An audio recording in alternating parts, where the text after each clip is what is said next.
You ever notice that every time you buy anything now, that little card reader hits you with the same three buttons, 15%, 18%, or 20%?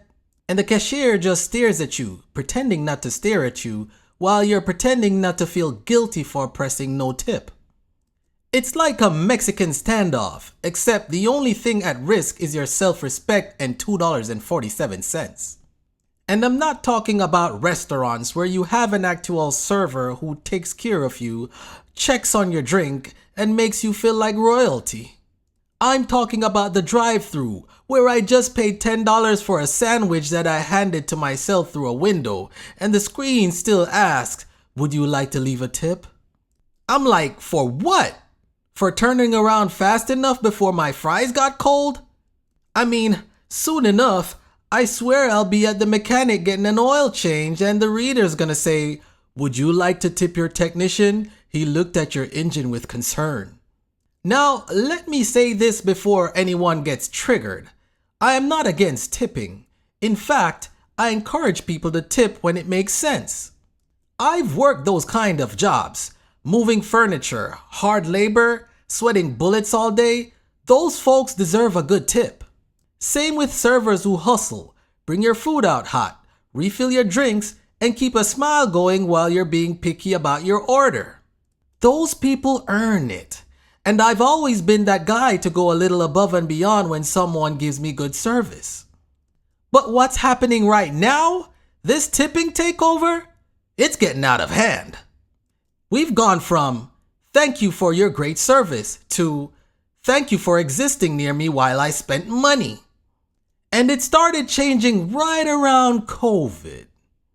Let's talk about the post-COVID tip explosion. During the pandemic, restaurants got hit hard.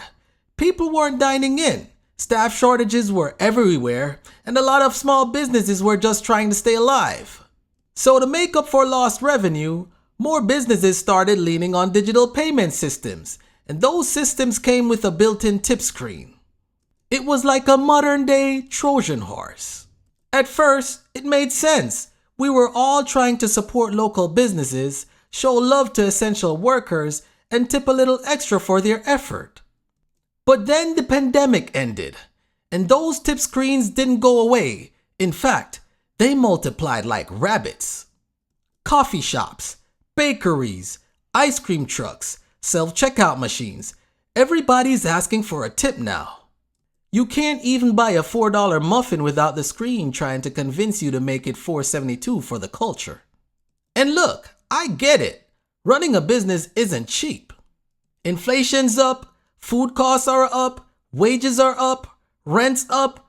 Everything is up except people's patience. But there's a fine line between helping staff earn a fair wage and shaming customers into generosity they can't afford. Let's take it back to where it all started. The history of tipping in America. Because believe it or not, this thing has some dark roots. Tipping wasn't even American at first. We actually imported it from Europe in the 1800s. Wealthy Americans traveled abroad, saw upper-class Europeans tipping their servants and thought, "Ooh, that looks fancy. Let me bring that home." But here's the problem. In the US, after slavery ended, a lot of formerly enslaved black workers took service jobs in railroads, hotels, and restaurants. And instead of being paid fairly, employers used tipping as an excuse to not pay a full wage. So tipping became the system, not a reward, but a replacement for decent pay. That's why the whole idea of tipped wages still exists today, and it's part of why this conversation gets messy. So fast forward a century. Tipping gets normalized. 15% used to be considered excellent. Now, if you don't leave 20%, people act like you just stole from the church's offering plate.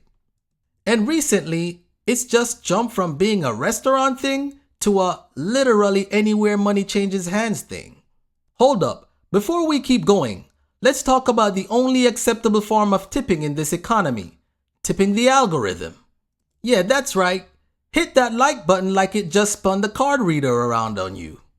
Drop a comment like, "I'm broke but entertained." And subscribe before YouTube hits you with a, Would you like to leave a 20% tip for watching free content prompt? Because at least here, you don't need to feel guilty. It's just free and it helps the Watchman fight the war against financial foolishness. Now back to our regularly scheduled tipping drama. Let's talk about the concept of guilt tipping. Here's the psychology behind it. Businesses realize that people are way more likely to tip when the option is on a screen. Especially when someone's standing right there watching you decide. That awkward moment of silence, it's scientifically proven to extract more money than an extra value meal. Researchers call this guilt tipping. That's when the combination of eye contact, social pressure, and the fear of judgment makes you hit that 18% button like a hostage pressing an SOS signal. And what's worse, the default buttons used to start at 10 and 15%. Now the options are 18, 20, or 25. Like, what happened to free will? You literally gotta hit other and type in no like it's a secret code. Now let's talk about the global angle. Tipping as it is across the world. Because Americans aren't crazy, the system is. In Japan, tipping is considered rude. You try to hand someone extra money and they'll politely hand it back. In Australia, workers already earn high enough wages that tipping isn't expected. In France and much of Europe, the service charge is already included in the bill, meaning you might leave a little extra change, but nobody's begging you with puppy eyes at the counter. In those places, good service is part of the job, not an optional bonus. Meanwhile, in the US, we've normalized tipping as a moral test. Like, do you value humanity or are you a cheap villain from a Disney movie?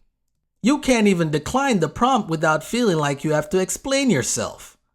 Like, no tip, but wait, it's not what you think. I'm broke, not heartless. Now I know somebody's gonna say, well, these workers depend on tips. And they're right, because the system made it that way. Instead of employers paying fair wages, the tip became part of the business model. That's not the worker's fault, and it's not entirely the customer's fault either. It's the middleman setup. Employers benefit by paying less, while customers shoulder the moral burden of making up the difference. And during inflation, that gets tough. The truth is, being generous doesn't mean being foolish. You can't help everybody if you can't even help yourself. If every coffee, smoothie, and fast food run is costing you an extra couple bucks because you're guilt tipping, that adds up. That's money that could go towards groceries, gas, savings, or actual acts of giving where you want to give, not where a machine tells you to give. But here's the balanced approach to tipping. Now, I'm not saying don't tip. Tip when it makes sense. When somebody goes above and beyond, tip big. When a server remembers your night, remembers your order, cracks a joke, keeps that energy right, show some love. But if someone just hands you a bag from behind the counter and the screen is trying to peer pressure you into paying them extra for doing their job, it's okay to press no tip. You're not cheap, you're not evil, you're just financially aware. And friends from the other side of the counter, I feel for you too. It's not easy working long hours dealing with customers all day, especially for low pay. But I also encourage workers to understand that not everyone declining to tip is being disrespectful. Some are just doing the math. In reality, inflation's choking everybody. It's not that people don't want to be generous, it's that they literally can't afford to be guilted every time they buy something. Generosity should come from gratitude, not guilt. So what's the solution? Honestly, it starts with the business owners. Pay your employees fairly and stop shifting the emotional labor of wage support onto customers. If prices have to rise a little to cover real wages, just be transparent. I'd rather pay $5 for a coffee that includes a fair wage than $4 for a coffee that turns into a moral dilemma at checkout. And for customers, remember, it's okay to be kind and it's okay to set boundaries. Tipping is a choice, not a commandment. Give where your heart tells you to, not where the card reader corners you to. So the next time the little screen flips around and asks, would you like to leave a tip? Just smile, breathe, and say to yourself, I'll tip when it's earned, not when it's automated. Because at the end of the day, generosity isn't about percentage points. It's about intention. Be generous, be smart, and don't let a digital guilt trap make you broke. And if you made it this far, hey, at least this video didn't ask you for a tip. Just a like, a comment, and a subscribe. Because here at Financial Watchman, we believe in tipping with wisdom, not with pressure. And if you want to show love right away, you can always buy me a coffee at buymeacoffee.com/The Financial Watchman. That's the only tip screen I'll never complain about. Thanks for watching. Stay smart, stay generous, and as always, take care of your money today so your money can take care of you in the future. I am the Financial Watchman, and I'm signing out. Bye-bye, y'all.